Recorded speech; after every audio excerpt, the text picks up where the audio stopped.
Well, Matt, the OPEC meeting has now come to a close, and these oil ministers now face a critical test. That is, will their efforts to reduce inventories and stabilise the market work? When you have a look at the price reaction that we've seen over the past 2 days to their efforts, what we have seen is a significant move lower in the price of oil. And that's perhaps because this move to extend the production deal into the first quarter of 2020 was well telegraphed, and the market had fully expected this. That means that oil is going to need another catalyst to move higher, and exactly what that will be remains to be seen. We also had the opportunity late yesterday to speak with the OPEC Secretary General Mohammad Barkindo. This was a wide-ranging interview and his first conversation since being reappointed as the Secretary General of OPEC for the next 3 years. He says it was necessary for these ministers to come to the conclusion that the deal needed to be extended into the first quarter of 2020, and he also congratulated the efforts of the ministers to act decisively in the face of what is excessive and rising US shale output and also uncertain oil market fundamentals looking into the end of this year and the start of next year as well. Listen in. We are faced with a surge of supply from non-OPEC, in particular the United States in the shale basins. But it's also positive in the sense that we have to ensure that there is ample supply. A few months ago, there were concerns that there could be shortages in the world, and we saw the market was responding, and there were calls from different parts of the world for OPEC and non-OPEC to ensure that there is ample supply. But we have also started seeing stocks beginning to build up both in the US and globally. Matt, we also had the opportunity to speak with the Secretary General about exactly how this deal came together.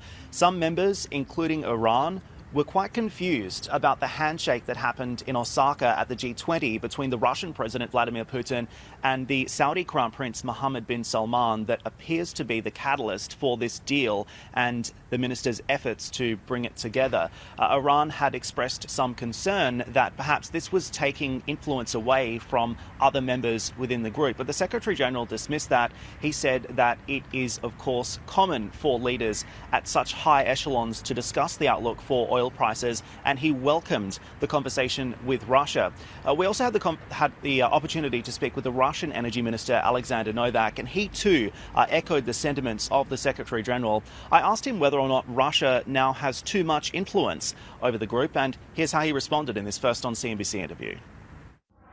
I don't think there is a question of control over the market. There is a question of preventing major volatility in the market in the first instance and preserving the, shall we say, albeit unsteady situation we have. I think it is right not to make any sudden movements now and maintain the situation as it is. What is important is that we have agreed to monitor the situation.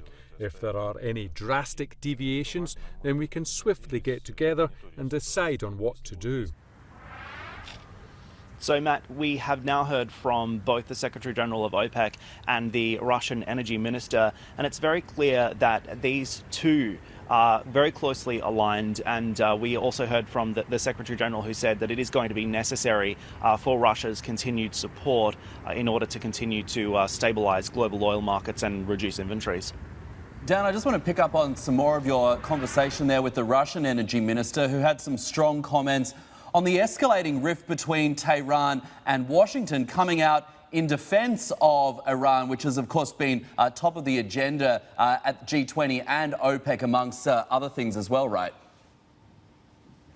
That's exactly right. So we also asked him about the tensions that we now see in the Middle East, and in particular the 6 attacks that we've seen on tankers in the Gulf of Oman and the Strait of Hormuz, and also the downing of that US drone. What that has resulted in is the undermining of security, and in particular the transport of ships through the Strait of Hormuz and around the region. I asked him how Russia is responding to this situation, and in particular what he thought of the situation as well. He told me that Iran is not to blame for these rising tensions in the Middle East, and he also said that the US sanctions against Iran were unlawful. Not necessarily surprising comments given the close relationship that the two countries share. Listen into some of what he had to say. I don't think that Iran is the cause of the unstable situation in the Persian Gulf.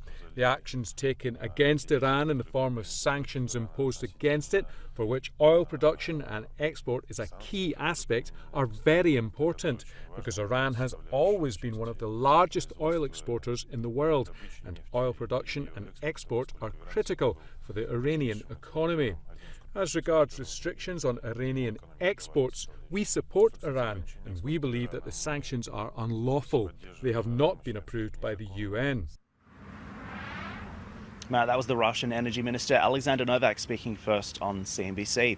We'll toss it back over to you.